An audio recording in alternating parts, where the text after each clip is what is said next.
Hey, I want to talk to you today about how to use your gifts and abilities to show love to other people.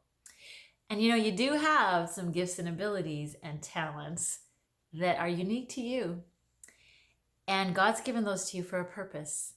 And so, just like I talked about last week with Jesus demonstrating his love to us in what he did, he served, didn't he? He served people. And that's why we have gifts and abilities, is to serve. So do you use your gifts, your abilities, your talents, your skills to serve? Do you know what your gifts and abilities are? I know what mine are. I don't know what yours are. But what we do with those is really, really important. We can use them to serve ourselves for our own pleasure, or we can use them to serve other people. But sometimes we don't. We let things get in the way of us doing that. And there are reasons why we do that. Sometimes it's out of fear. We can be afraid of not being good enough.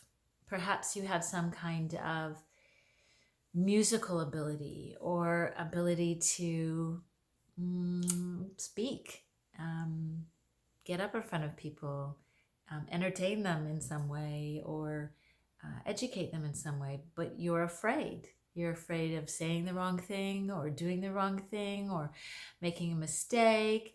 You can be afraid of being too good. Sometimes you can be afraid of, if I'm too good, maybe it'll go to my head and I'll be all prideful of, having everybody pay me attention. And so I can't have that, so I better not serve.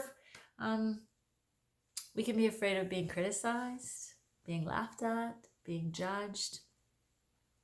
Sometimes we can not use our gifts or abilities because we have an idea of how we want to use them that doesn't mesh or align with the way other people want us to use them.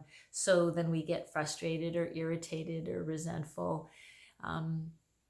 Or dogmatic about, I will only do it if I get to do it the way I want to.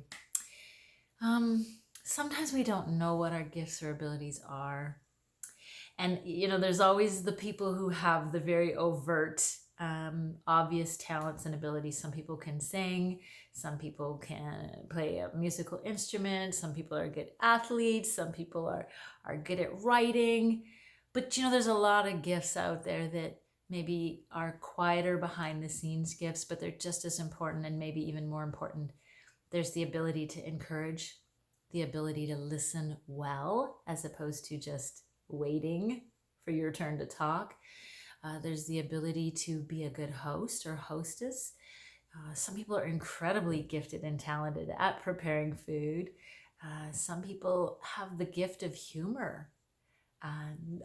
It makes me think of somebody at my church who, and some of you are going to know who I'm talking about, who loves to tell jokes. I'm terrible at telling jokes. I can never remember them, let alone the punchline. But that's a gift for some people, to be able to do that, to put a smile on people's face. There's so many different ways that we have, that God has given us, that we can use to serve others. So I think the most important thing is that when we are thinking about ourselves, our fears, our fear of not being good enough, our fear of being too good, when we're thinking about how we want to serve in the way that we want to do it, the common word there is self, right? We're thinking about ourselves and not about other people.